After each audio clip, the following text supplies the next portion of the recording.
Hello, ladies and gentlemen. My name is Tank Bane, and welcome to Lord of the Rings: Battle for Middle-Earth. Thank you for joining me on episode 2 of this game. We're going to start this fine Wednesday off with the Evil campaign. Now, if you see my Monday video, you will know that I did the campaign, started that. I'm now going to do the Evil campaign. The mods that I said in the previous video haven't been installed yet. They will be installed for next week's videos. But I'm going to open up Evil Campaign, choose easy. I would highly recommend watching the first episode if you haven't already. I'll go through a lot of detail as to what my plans are for this game. Now this is just a short introduction to the game, so I'm going to let this play out.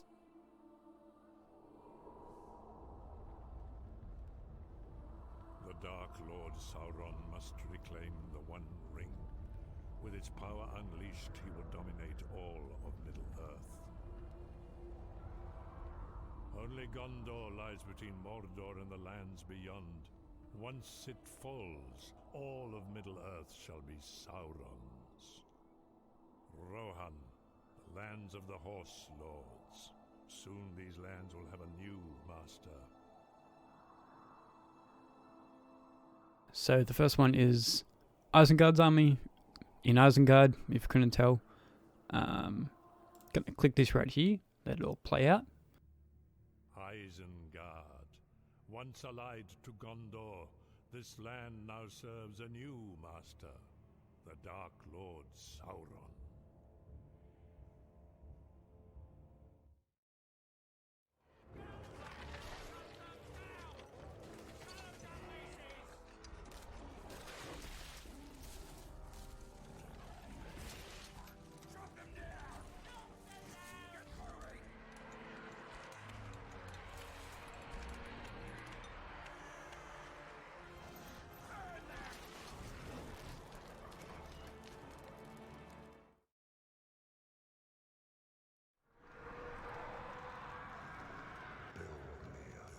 Alright.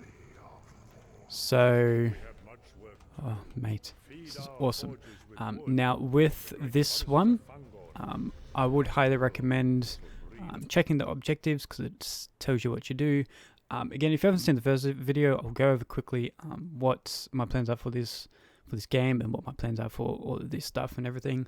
So the plans for this game is every Monday you're going to see a good video, good campaign video, starting off at easy difficulty, working my way up to medium and then hard. Every Wednesday is the Evil campaign, following the same direction as Evil, starting off as easy, then medium, then hard. So you're going to have basically 6 full campaign walkthroughs on the channel. With all different difficulties, so anybody that's playing this game can just jump in, watch my video, and see what's up. Now with the bonus objectives and the objectives themselves, I will try and get every bonus objective if possible.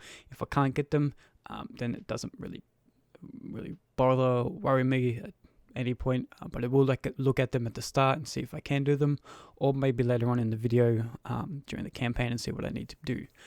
Now the white ones are the ones that get that automatically happen throughout the campaign.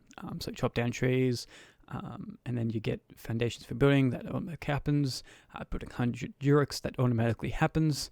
With the bonuses, build 16 buildings, level up Saruman to rank 2, finish the level with 100 Urux. Purchase a power. Purchase a power is basically easy. There's a little symbol down here that's the One Ring. It's got 1 on it. You automatically get 1 at the start of each level. You click it, you will find the powers all there. I've already done the good campaign, so if you wanted to see how that turned out, you can go and check it out. I'll leave links in the description for the mods I'm going to install next week, as well as the previous video and the following video when it does originally come out.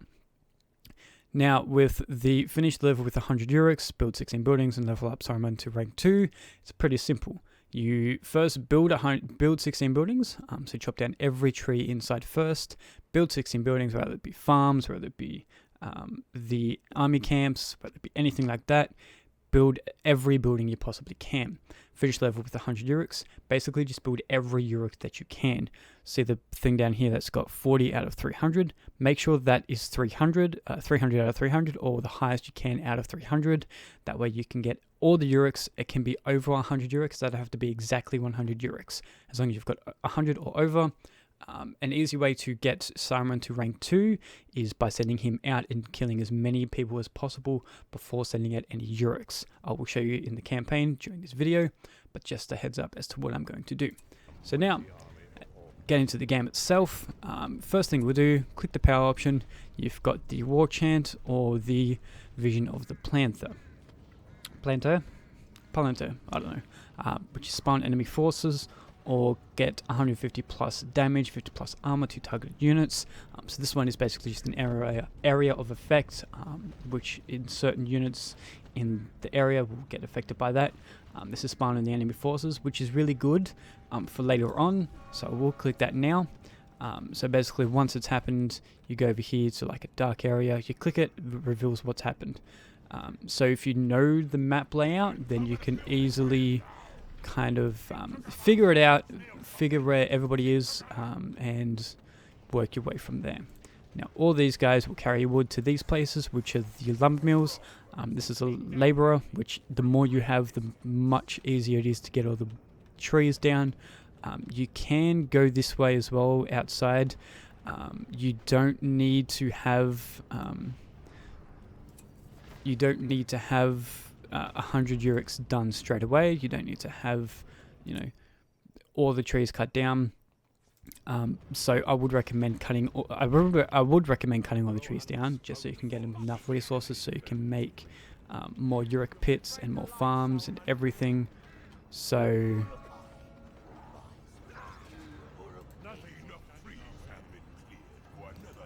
I'm going to put Saruman at the front here.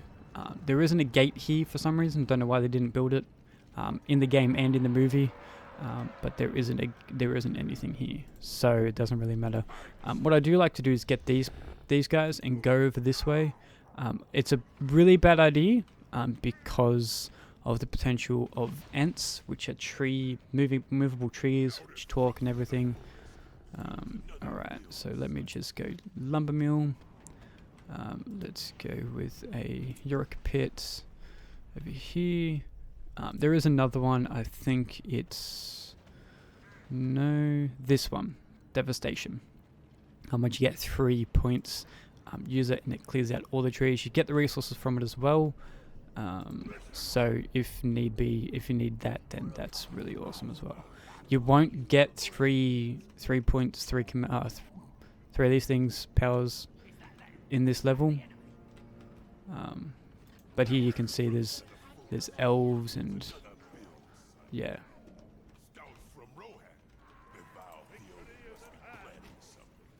So the Wizard Blast is really good because it basically just does exactly what it's going to say and blasts them very, very far. So if you need a good power, that's probably one of the best.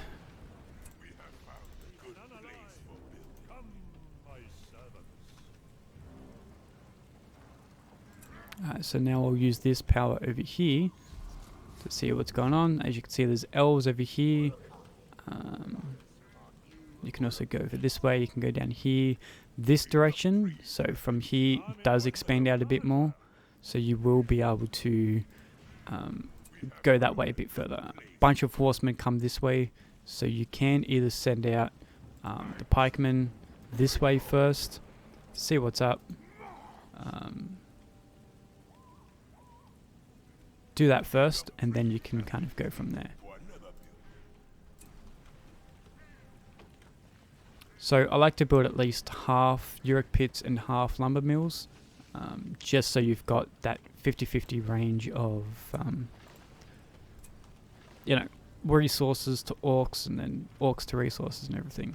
So there's sometimes I'll do like something like this where I've got 3 Uric pits here, a farm, and then I'm going to go Uric pit, then the farm on its own with 2, and then just farms. So I'm going to do farms all the way back here, and then put all of the Uric pits at the front. So the eye does last a very long time. I think it lasts until this gets down to 50%, and then once the rest of the 50% it goes away, and you can use it again later on. So I'm going to just basically go A, which is where you can attack move the pikeman, and he'll basically just reveal the rest of the map for me. There will be Ents that do come from this section down. I don't know if that's now or if that's later on. I'm not 100% sure, I can't remember. But I'm going to basically send him over here, reveal all of this stuff, because they will end up being trees over that way. So the more of these guys you have as well, the more you can send them out and kill these guys. Could also send Saruman out, which I might actually do just to kind of get him closer to rank 2.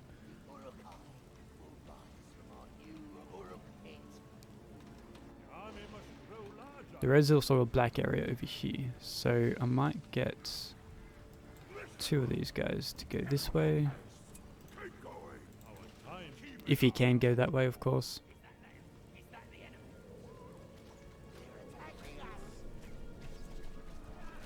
As you can see, you've got Ents now. What I would recommend is getting these guys, sending them down here, not on the walls because they will die. As long as you get them here, that is fine. So now, if you shift and you click, you make 5 at a time, but only 1 gets made. So put him down here. Oops, that's not what I wanted.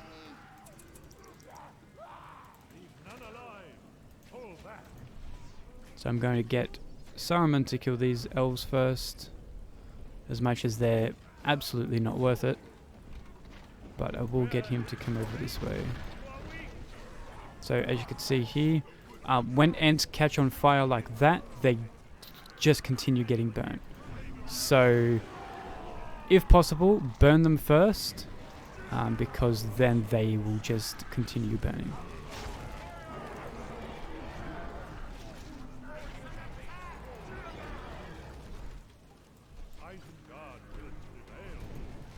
There you go. As you can see, he's dead.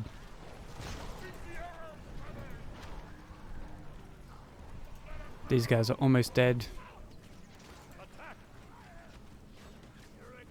But Saruman's doing his thing. And done. So now I'll get some archers, put them along the walls, as many as possible. Now the moment you get 100 Urux, you will be in for a very good treat. Not really, because then a bunch of horsemen come. So if you don't want that to happen,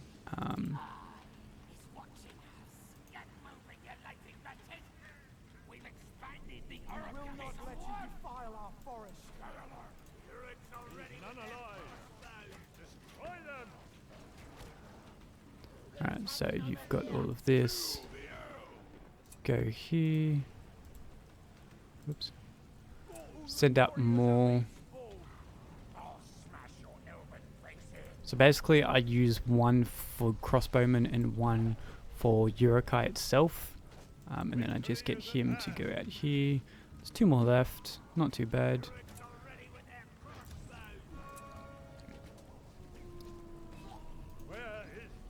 If you can, use all the powers as possible. So kill the Ents. The Ents aren't dead yet that I know of, because I think there might be some more over this way.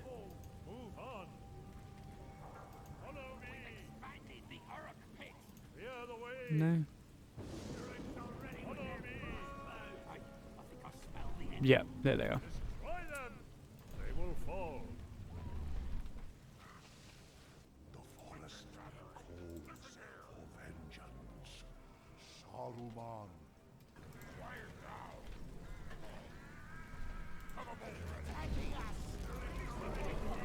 So just get your fire archers to burn the Ents first, like I said before.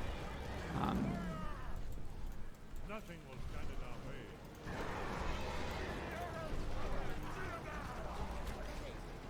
Because they will burn. So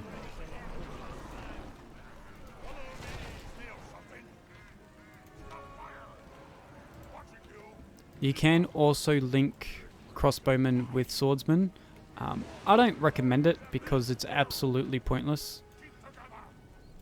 So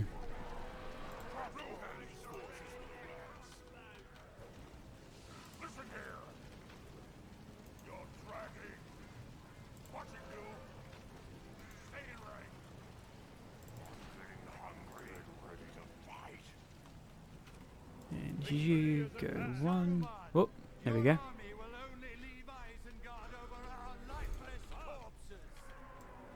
So now just drag them all back down to here. Drag you guys down to here. Oops. One.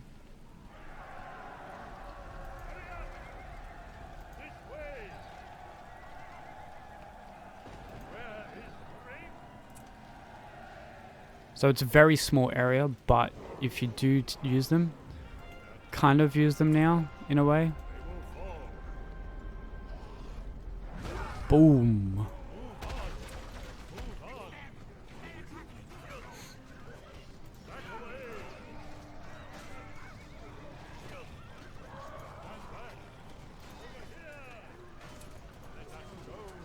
There we go. So now what you can also do is select all of these guys and send them down here as well.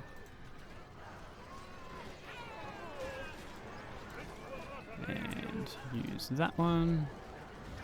There we go. So destroy the Rohan forces, finish the level with 100 euros. Easy. Done. Build that, why not?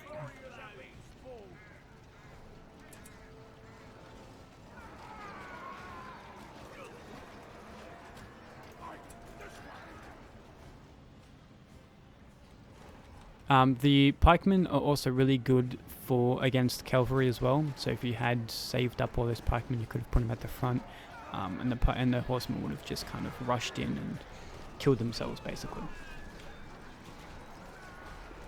But this is basically the level. This is basically it.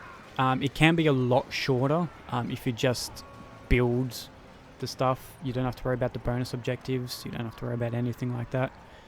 Just basically build as many lumber mills as possible, and then build the Uric pits.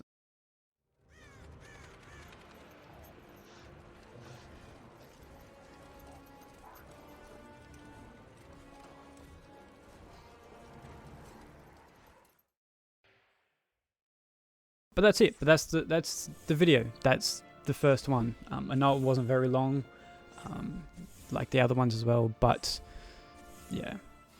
Any of these points don't really matter with the total score and anything like that. But Isengard does get 25 plus command and plus 2 power. So in the next one, it happens up, and you can see all the units that you've got, that you made throughout the whole video, or throughout the whole mission, I should say. You can see how many people they vanquished and everything. That's the campaign enemies is overall. But yes, thank you guys for joining me for this video. I will see you